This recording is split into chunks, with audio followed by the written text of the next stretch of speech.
BBOR Black Box Online Radio, coming to you from West Virginia at heart and from around the globe. And hello everybody, today is Tuesday. Welcome to this special presentation of Black Box Online Radio. Normally on Tuesdays I come to you guys live for a segment called True Crime Talk Radio in the morning, but there is some recent news in the Zodiac Killer mystery that I wanted to respond to. On Mondays I release a segment about the Zodiac Killer, and about an hour after I uploaded the Monday show, I noticed that there were a lot of posts on Facebook that were talking about this story here, about an individual named John Charles Trefil, who has been accused of countless murders across California, the United States of America, and the world, some of which are the Zodiac crimes from the 1960s. So I'll be discussing him in this episode. And you guys know the drill. You can hit the like button if you want, subscribe if you haven't, and drop a comment down below if you have something to say about the Zodiac Killer. For larger things, you can send them to me at blackboxonlineradio@aol.com. And I am your host, Blackbox Ned. And I also want to remind you guys that you can get this show anywhere you get your podcasts, including Apple Podcasts, Spotify, and iHeartRadio, under the names Black Box True Crime or Black Box Podcast. So, as far as the story goes, this all comes from an individual named Galina Trefil, who is accusing her father, John Charles Trefil, of being the Zodiac Killer amongst many, many other crimes.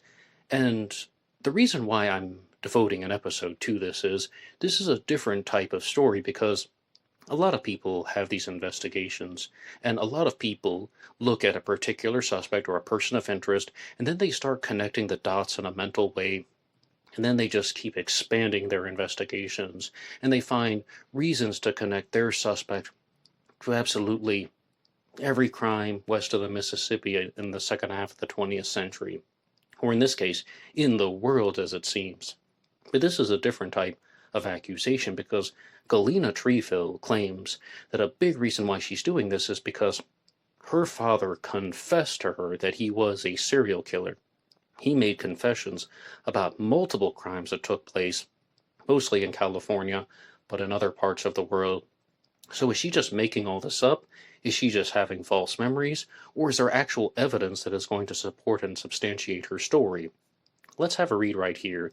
So I think the absolute best thing to do would be look at Galina's original post about her story. My name is Galina Trefil. For so many years I have lived a double life, carried an impossible secret. This is not a joke. This is a cold reality, which has been on a strictly need-to-know basis. How everyone needs to know. I am the daughter of a serial killer who knew the identities of two other uncaught serial killers, Michael Fries and Julia Strenard Hauser.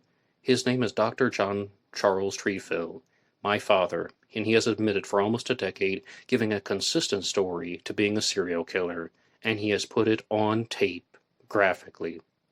FBPD, the Sheriff's Department, and the Mendecino County District Attorney's Office are all aware of the confessions. This is the secret that the authorities in Mendecino County are not sharing with the public. At this point, John is 86 years old. He's admitted to being a serial killer to roughly over a dozen people. He's asked repeatedly if only some authority, would take him back to the dump sites where he put the bodies.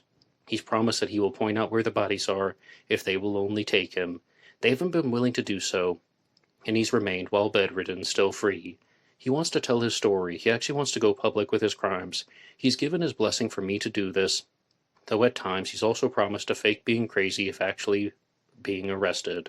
I, his daughter, have been asked by law enforcement how old he is, and I responded to them, well, he's almost a decade older than when I first contacted law enforcement. So I have devoted my life to bringing John to justice. At this point, the DA's office has dozens of hours of him discussing his murders in intense detail, how he kidnapped, who he kidnapped, and how he kept his victims prisoner, sometimes for weeks at a time before killing them, how he tortured, how he killed. Though he said that he began killing in the 1950s, he only really made it a habit from the summer of 1965 to approximately 1999.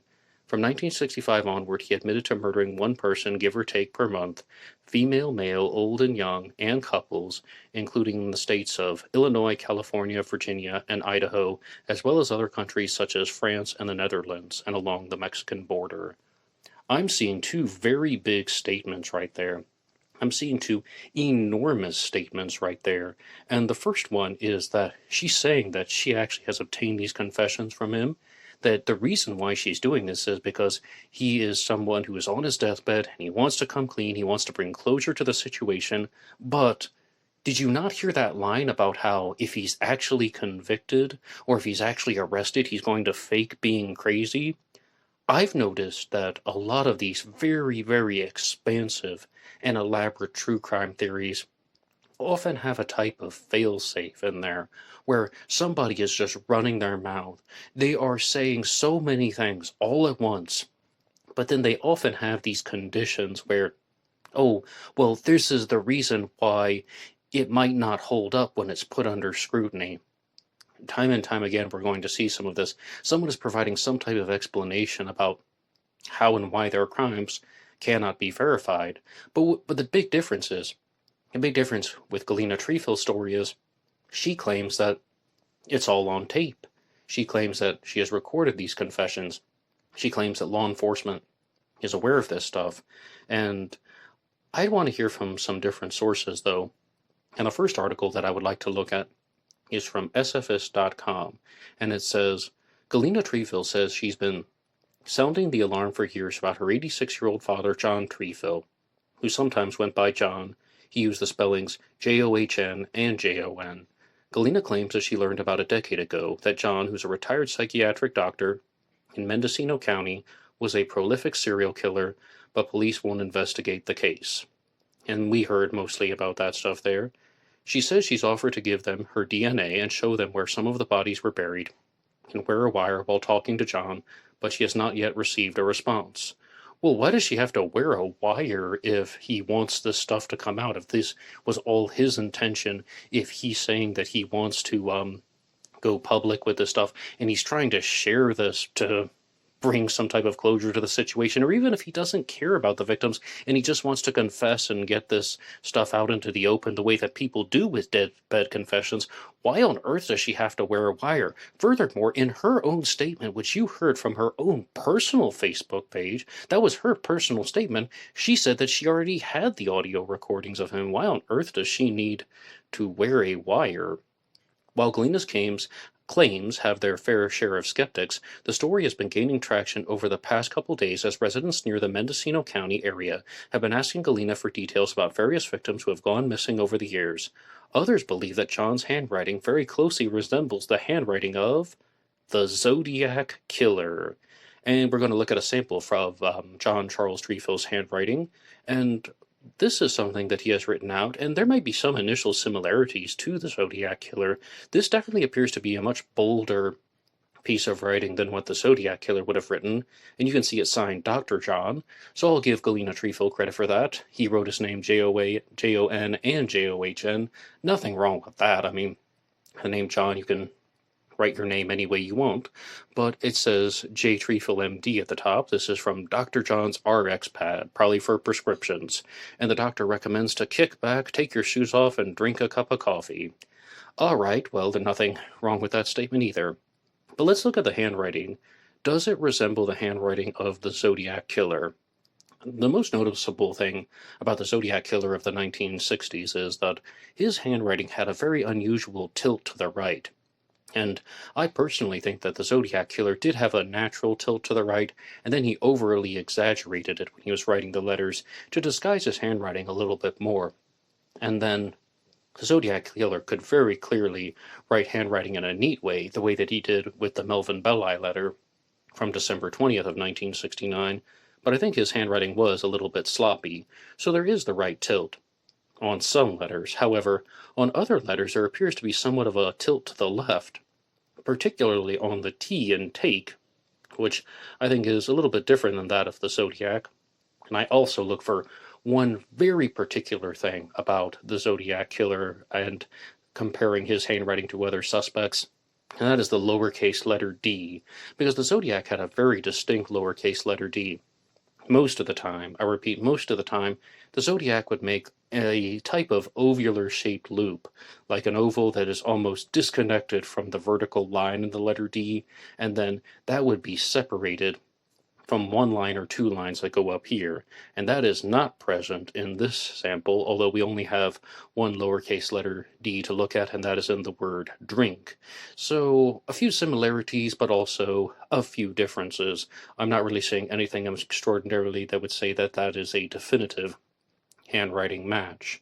And there's another article that it was written on red-headed black belt. You could actually find it on the name KYMKemp.com. KYMKemp.com is the web address, and the name of the site, though, is Red-Headed Black Belt. And this is talking about all of the, media responses, social media responses, that is, from Galina Trefil. It says, Galina Trefil is posted on Facebook where she claims that she encouraged others to share and that she alleges that her father, Dr. John Charles Trefil, is a serial killer, with accompanying images of her father from decades ago. In a shocking and widely shared social media post that has garnered over 13,000 shares and nearly 4,400 comments, Galina Trefil, a resident of Mendecino County, made a bold claim that her father, Dr. John Charles Trefil, is a serial killer. Trefil alleges that her father not only confessed to multiple murders over a span of decades, but that he also provided detailed accounts of his crimes, including the descriptions of victims and burial sites. She stated that the authorities have been aware of his confessions but failed to act on them. Well, now you would really think, though, if they've actually looked into this stuff, then they might want to find some substance. According to Trefil's post, her father, who is now 86 years old, has admitted to killing individuals across several states, including California, Illinois, and Virginia, as well as other countries such as Canada and France. Trefil also claims that her father was involved with a network of other killers. And from the post, we see that that's actually two other killers. But let's just keep going here, because this article also includes the press release from the Mendecino County Sheriff's Office. March 14th, 2025. The Mendecino County Sheriff's Office learned about a social media post where the subject's alleged father is a serial killer. The social media post states that the alleged serial killer is John Charles Trefil. This situation was reported to the Mendecino County Sheriff's Office in January of 2023, after Trefil's daughter reported to other law enforcement agencies of her suspicions that her father was a serial killer. Based on the referrals from the other law enforcement agencies, Mendecino County Sheriff's Office detectives spoke with an advocate for Trefil's daughter, who also assisted in interviewing Trefil about his alleged crimes. Recordings, scanned journals, and other investigative materials were shared with the Sheriff's Office, who conducted investigations into the claims. Investigators met with Trefil's daughter in February of 2023, who said that her father spoke to her about murdering several people from the 1970s to the 1990s. What actually starts way before that. I believe she said he started in the 1950s, then began regularly killing in 1965. As Trefil, his daughter, and the advocate spent time together, Trefil's daughter said that her father spoke about these killings, and the daughter began researching unsolved murders in Mendecino County. Trefil's daughter suspected that her father was responsible for a murder in the 1970s in Mendecino County, which she specifically questioned her father about. For Trefil's daughter, Trefil ultimately admitted to the unsolved murder in Mendecino County in the 1970s. The detectives also obtained pictures, copies of journal entries, and recordings from their meetings. To further the investigation of the unsolved murder from the 1970s in Mendecino County, detectives researched the case and compared the information provided by Trefil's daughter to the facts of the case.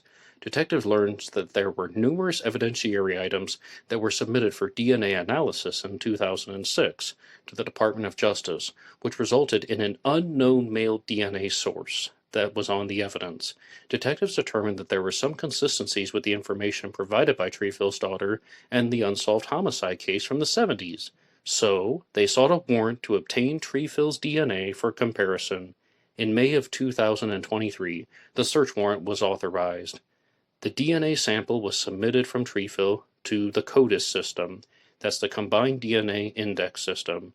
In 2023 as well, the Mendocino County reported that Trefil's DNA did not match the DNA from the 1970s unsolved murder. So that is just a very big strike against her investigation, because it actually sounded like at first, there may have been some substance to that, or that it was going in the right place. But here's another statement, though, because I want to share something that's going to add a piece of clarity. Because she's saying that he is not only confessing this to her on his deathbed, and that she has recordings of this, which apparently have been analyzed by law enforcement, but there are also things that have been written in his journals about confessing to being a murderer. And one of the quotations was shared on a YouTube channel called Hidden in the Dark Documentaries.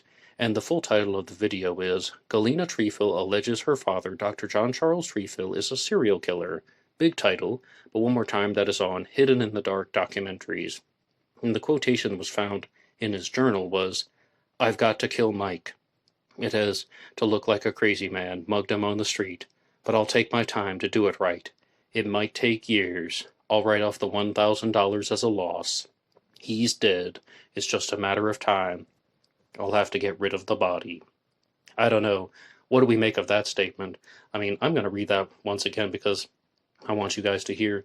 "I've got to kill Mike. It has to look like a crazy man mugged him on the street, but I'll take my time. It may take years. I'll write off the $1,000 as a loss. He's dead. It's just a matter of time. I'll have to get rid of the body." Does that sound like somebody who's joking around? Is that someone who is just acting out some type of grotesque fantasy in his journals?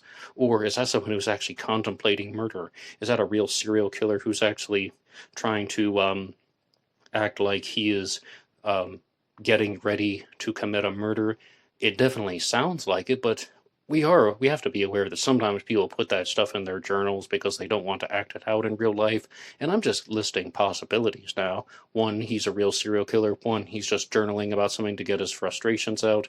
And there could even be a third aspect of this, that he has some other type of creative motivation for writing something like that. But I do confess that is most definitely a homicidal statement. And I also want to point out that this individual, Dr. John Charles Trefil, has been discussed as a Zodiac Killer suspect on True Crime Mystery, as well as been posted on threads by Lala Turan, who says that Galina Trefil is the daughter of a serial killer. She's active on Facebook. I don't care what no one says. That lady not lying about her dad being a serial killer because, dude, look at this. That man is definitely the Zodiac Killer, and I'm invested until proven not. And yes, of course, he resembles the Zodiac Killer composite sketch. He has the crew cut, the glasses, he even has somewhat of a narrow nose. Yes, a very strong resemblance to the Zodiac composite sketch. Even I admit that. But that is not enough to convict somebody. No, at this time, we're going to give the most honest feedback that we can. And I just think that there are several inconsistencies in Galina's story, which I've pointed out here. And I think, though, that even beyond everything that I've said about how she was going to wear a wire, but then she claims she already has the audio confessions, how about the DNA evidence didn't match in a claim that she was trying to substantiate, where she said that she had this confession from him about a very specific murder? And yes, it does appear that the authorities know the name of the victim in the 1970s, even though it's not listed by the press. Yet he didn't match for the DNA. What really is going on here? Now, you guys might be wondering about something.